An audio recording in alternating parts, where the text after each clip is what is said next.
Hello guys! Magandang hapon sa inyong lahat. This is Chinurges Pamasagri Channel.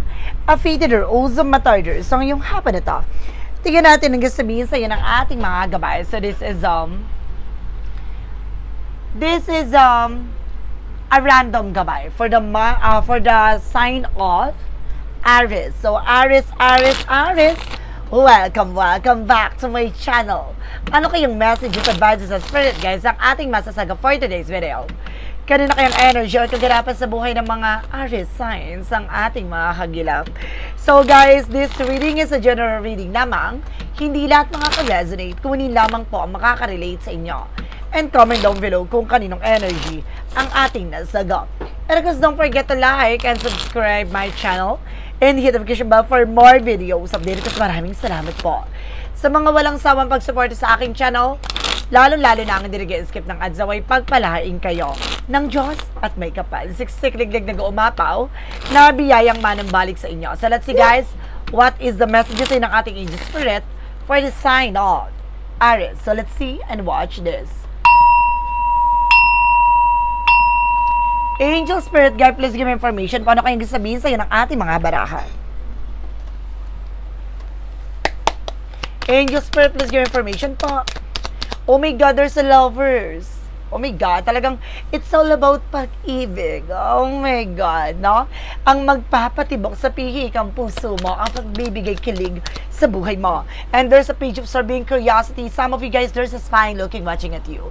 No, ibig sabihin, meron ditong secret admirer. Or either meron ditong nagsusubaybay sa inyong dalawa ng person mo. And there's a page of cups na may intuition. Maraming tumatakbo sa isip at puso mo. Pasawag. Additional messages. Marami kang bagong ideas na maaaring plano yung dalawang person mo. Marami kayong gustong gawin, puntahan, and this is something, the Four of Swords.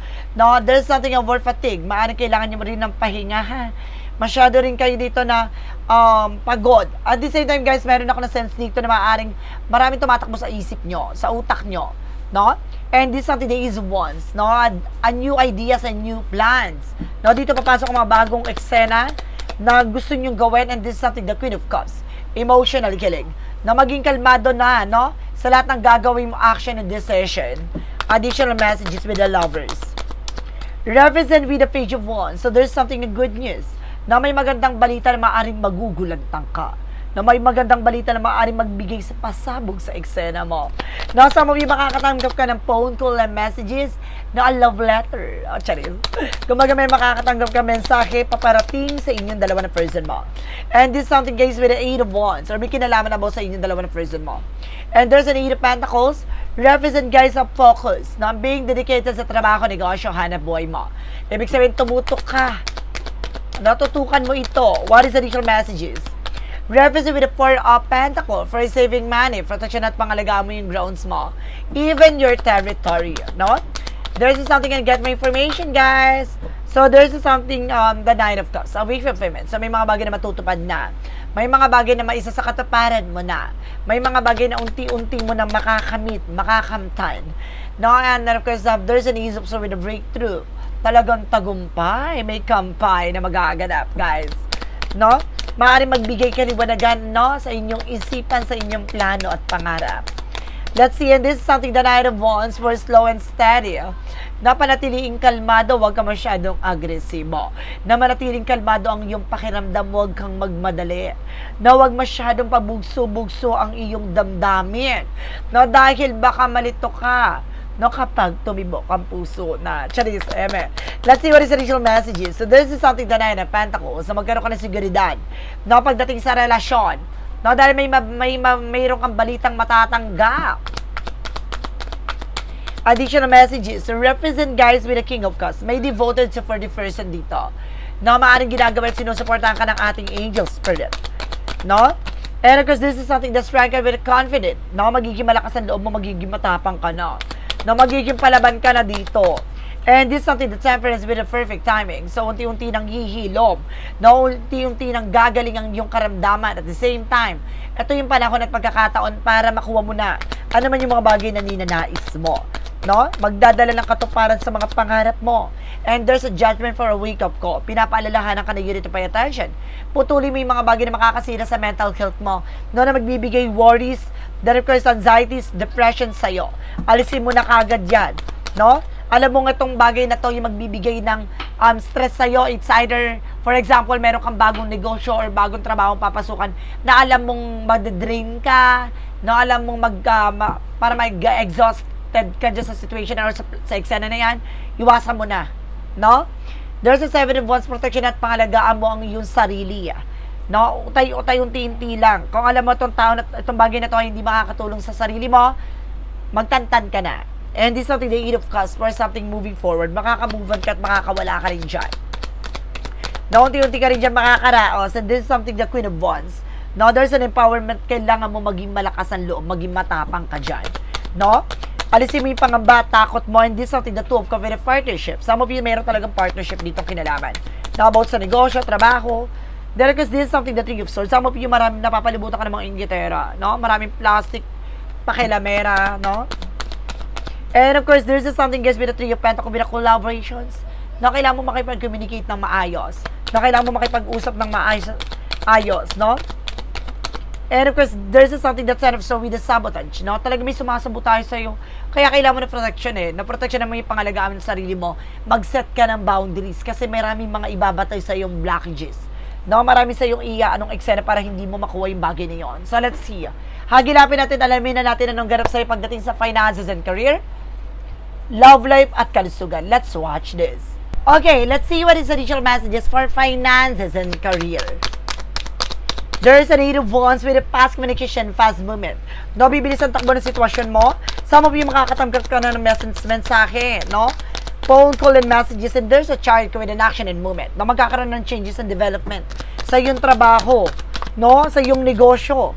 And this is something, guys, with a Knight of Swords. Some of you guys, no, iwasan mo lang mag-overthink, ha? And of course, nag-ano ka dito paranoid ka, hirap ka makatulog, kakaisip yan. And this is something the Two of Swords, kailangan mo mag-desisyon, no? You have a final decision. And this is something that's something burden, no? May nagbibigay pabigat talaga sa'yo. No, marami kasi dyan pasanin at pasakit dyan sa sitwasyon mo at sa paligid mo. No, maraming mga sinungaling, na maraming mga sip-sip dyan about siguro sa trabaho mo yan. No, maraming ambisyosa, pakilamerang, plastikada, gano'n. So, let's see what is additional messages tayo pagdating naman tayo sa love life. Okay, let's see about naman tayo sa love life. Sa pag-ibig, there's a Three of Wands. So, minihintay ka, may darating ba? No, there's something, the waiting is over and there's an Empress card. Magiging fresh ka na, no, or kailangan mo mahalin yung sarili mo or kailangan mo alagaan yung sarili mo. There's an Empress card. No, and this is something, the Full Cup for Leap of Faith. Dahil sa pananampalataya at tiwala mo, ito na ibibigay na sa'yo, no? Maaaring may something, a shocking news kang malalaman. And there's the King of Swords. No, putulin mo yung mga bagay na makakasira pagdating sa buhay, pag-ibig, sa relasyon. And there's a Nine of Pentacles with a security. Magkaroon ka ng seguridad pagdating sa relasyon, ha? Pangalagaan mo ito. There's a Seven of Cups. Na maraming mga opportunities na papasok dito, no? Especially maaring naguguluhan ka kung ano man yung mga bagay na gagawin mo. Parang naguguluhan ka, parang ano ba yung naguguluhan ka kung ano yung kakainin nyo, gato ganyan, parang something like that.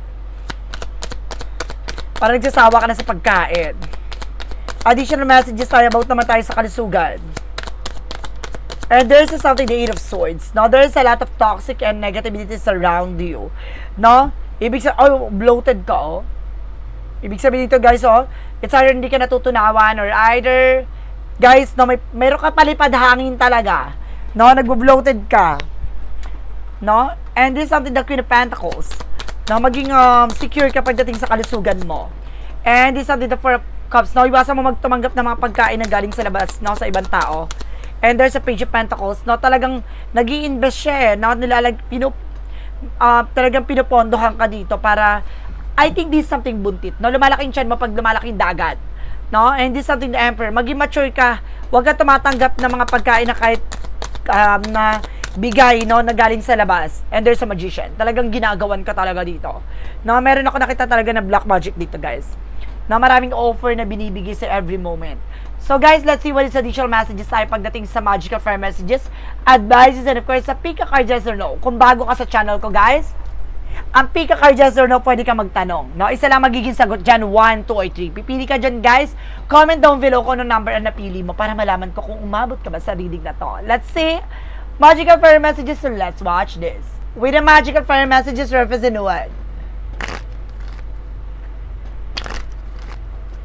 Let's see what is the additional messages with the Magical Fire Messages. Your desire is within reach. Na ibig sabihin dito, lahat ng mga inaasam, pinapangarap mo, makakamtan mo yan. Na makukuha at matutupad mo yan. And this is something dietary change. So, kailangan mo mag-diet, guys, no? Iwasan mo na kung ano pinaglalabon mo. No? Let's see. And this is something, guys, you got the power. Na ibig sabihin dito, use your ability and polish your skills. Na may kakayanan ka, gamitin mo to ng tama at wasto. Now, what is the Yin and Yang Oracle card? Represent what? Represent with the memories na maraming mga ala-ala na maaaring maungkat muli. This is something a celebration. Maraming celebration na magaganap, mangyayari. There's something abundance, kasaganahan, maaaring ilatag. And this is something release. No, kailangan mo na palayaan at surrender lahat ng bagay na nagbibigay balakid sa isip at puso mo as sa sitwasyon mo. What is the synchronicities represent what? Synchronicities represent with an intuition. Makinig ka sa gut feeling mo, makinig ka sa vibrations mo, sa nararamdaman mo, and there's a retreat. Not disconnect from the world. No, kailangan mong kumawala dyan sa mundong ginagalawan mo. No, wag mo iniintindi yung mga sinasabi niyang nang nasa paligid mo. No, maaaring ginugulo ka niyan, nililang ka niyan. And there's a gratitude, not just being thankful sa lahat na nangyari sa buhay mo ngayon. And this something a silence. So, kailangan no contact. No, kailangan mo muna mas maging tahimik muna for a meantime. So, let's see what is the Romance Angel for a Mystic Love Oracle deck. And this is something, guys, with the magnetic attractions. No, some of you talaga, guys, na meron talaga ditong, kumbaga, relasyon na maaaring talagang, kumbaga, may iba attraction or attracted ka or something na parang soulmate, ganyan. And this is something healing, releasing. Unti-unti nang hihilom. Unti-unti nang gagaling yung mga karamdaman. What is the additional messages with an Eagle Spirit? With an Eagle's number? Represent, guys, with a 1, 2, 3, 4 with a good luck. Oh my goodness. You are on the right path. No, you are on the right path or you are on the right track. Someone from the other side has your back and encourages you to try something your best. You will succeed. Observe your surrounding and communicate clearly. Be sure that everything will fall into pieces. No? See? Siguraduhin mo lang lahat ng mga bagay na gagawin mo ay ayon sa kaloob ng Diyos. No? Kung magagawin mo yung mga bagay na alam mo makakabuti sa'yo. What is the Money Move Oracle deck? Represent, guys, with a celebration. Maraming celebration na magaganap. Double clarification. May celebration talaga magaganap. May kampay talaga. No? And this is something, the path of the light represent what? Ibig sabihin, magtatagumpay ka na. No, sa mga ginagawa mo.